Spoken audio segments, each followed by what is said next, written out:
nwaanyị nwere egbe ọkụ pandị na-egbe ọkụ ịmanya aka n'ara ụlọ egbe ọkụ ịmanya aka n'ukwu na-egbe ọkụ ihe niile uvon ụlọ egbe ọkụ nwere ike ụlọ egbe ọkụ ya batara mgbe ọbụla nwaanyị hiti n'ebe nwaanyị mgbe ọbụla a na-eji oge hiti emela ọgụ ịtụkwasị nwunye ya ukwu ma ịṅụ mmanya n'abalị o were spidi kwụ ụkwụ ya na ahụ aja kwa ọ na ịma na hiti na-eme ka ọ gịnị.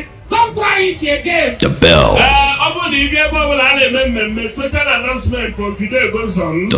Chetani na onye na-achị ọchịchị ka bụ Buhari na-achị Peter Obi achịwabere.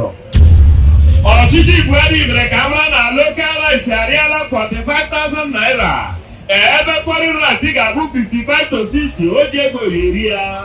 Continue. Ọga ije ebe mmadụ na-eme mmemme ekiri gị rice rie ya erifọkwana ya ma ọlị n'ihi na ihe niile esiela ike.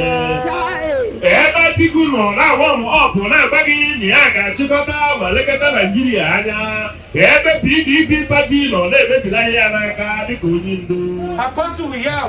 Anyị nọkwaziri otu aka ma mmadụ dịka Tinubu na-agwa anyị na ya ga-akwalite Naijiria ma kwalie ya n'ebe dị elu ebe aka ya nọ na-ama jijiji ka o ji ewulite Naijiria bulitekwazie ma ndị agụ ata. Foto.